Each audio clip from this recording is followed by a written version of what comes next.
The cosmic forces are collected within the human body at certain central points, the chakras. These function like powerful power stations. They draw in cosmic energy, transform, store and distribute it, and then radiate out into the cosmos again. The tattvas, the elements that combine to form the body as a dwelling for the soul, again detach from one another at death and return to the cosmos.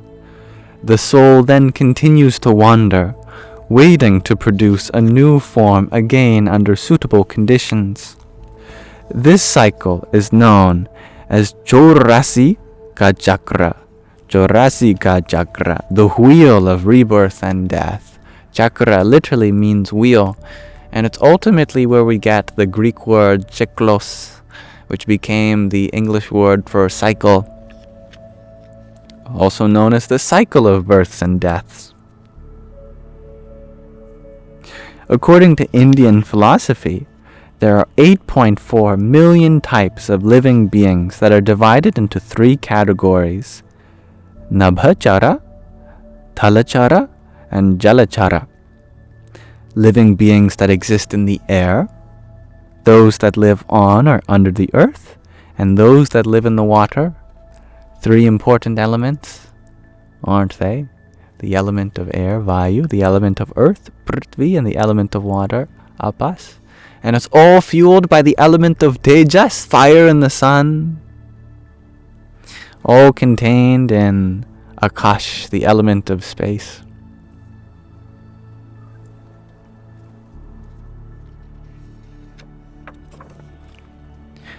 They are further divided into 4 different classifications according to their method of birth in these 3 earthly spheres.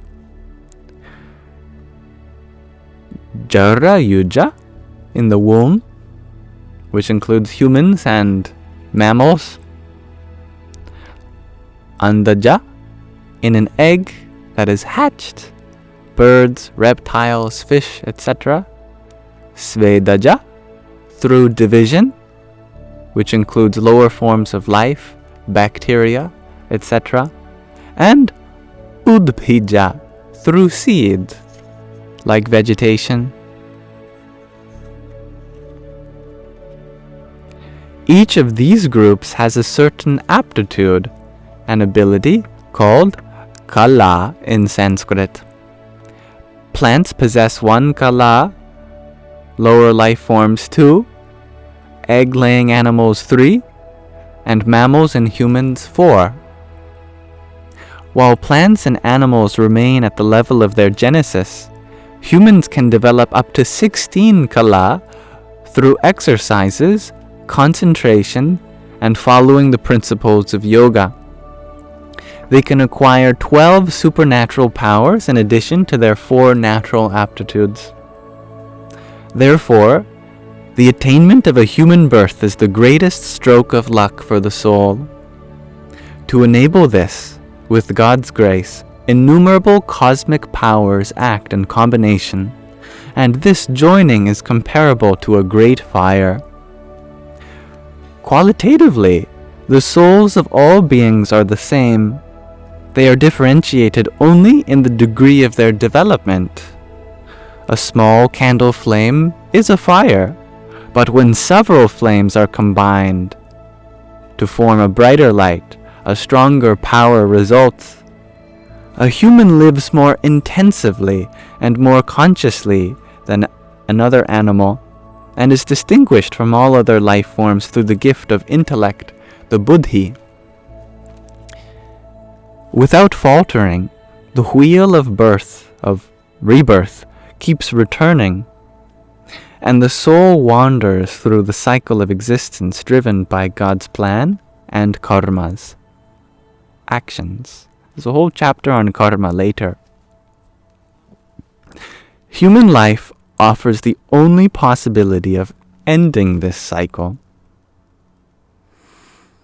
The cyclic laws of nature also bind humans, but with the help of the intellect, they are capable of exploring the world. themselves, and also the supernatural powers. Only humans are capable of understanding what is God. Only humans can realize God. That is why it is possible for them to emerge from the cycle of rebirth, and as a consequence, also help others to do so. The practice of yoga supports and accelerates the development of humans, as it imparts to them knowledge of the true dimension of earthly life, its purpose and potential. The evolution of consciousness attains fulfillment in the divine state of samadhi, where knower, knowledge, and the object of knowledge become one. Since the beginning of its existence, the individual self has sought to gain knowledge about the self. While in samadhi, the self recognizes that it and the one sought for are one and the same. Therefore also, the knower and the object of knowledge are the same. And so begins the blissful experience of unity, displacing the wrongly cherished illusion of duality. This supreme knowledge is transmitted to us through two spiritual tattvas, two elements called Anupada Tattva and Adi Tattva. Anupada Tattva is the tattva of the Agya Chakra, which is the third eye chakra. And the Adi Tattva is the tattva of the Sahasrara Chakra. I forget which chakra that refers to. Maybe the crown chakra, I think. Maybe one of you knows your chakras. The Sanskrit name for chakra is better than I do.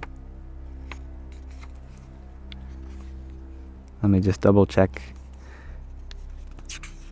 I'm sure somewhere in this book there's a diagram of all the chakras.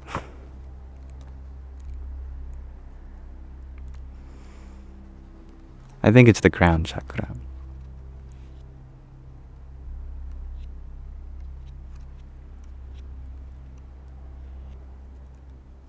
Anyway, it is the crown. Thank you, Ushabai.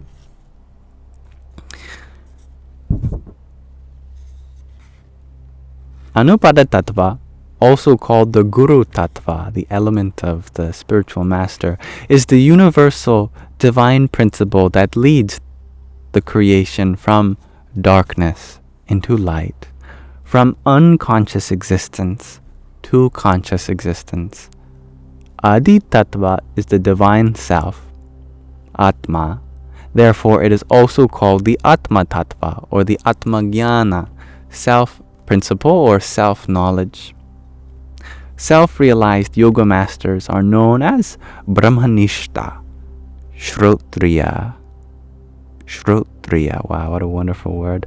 The knowers of Brahman, the ultimate reality, and Tattva Darshi, the knowers of the Tattvas. Their knowledge and experiences are unlimited. They transcend time, space, and intellect. One who possesses self-knowledge and knowledge of the Tattvas has acquired the highest knowledge realizable by a human. With this, one becomes the knower of God, a Brahmagyani, and the self. The self merges into the divine consciousness and becomes one with God. Sri Mahaprabhuji wrote in one bhajan, one devotional song, "Infinite is the experience of the Tattva Darshi Gurudev, the blessed ones who have recognized this cross the ocean of ignorance.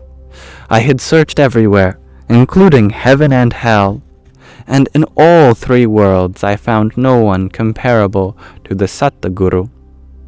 The struggle of the yogi to become free of passion, anger, attachment, greed, and ego is more difficult than the battle waged on the battlefield." I don't know the melody of that song, so I just read it as if it were a poem. But let's pause our reading there for now. So, what did we learn from this section? We learned that humans, like all other animals, have power centers called chakras, and that humans are unique in that they are the only living being that's capable of developing new abilities beyond their natural inclinations, new kalas, as it's called. Humans are given an intellect, a buddhi, which is able to discern between reality and unreality and escape the cycle of births and deaths. And that we do so through the attainment of samadhi, where our consciousness merges with the divine and we recognize ourself, the knower, to be one with the knowledge, the knowing, and the object of knowledge itself. And this supreme knowledge is transmitted to us through two principles called the Anupada Tattva and the Adi Tattva, also known as the Guru Tattva and the Atma Tattva. And Guru literally means the dissolver of darkness, that which brings you from darkness into light. All right. Thank you for listening. That was a wonderful section. Thank you again, dear Ushabai, for sending this wonderful book for us to read together. It's full of such supreme knowledge from your Gurudev, Vishwaguruji, Paramhans Swami Maheshwarananda. Such a lovely being. I feel like I know him already. Thank you all for listening.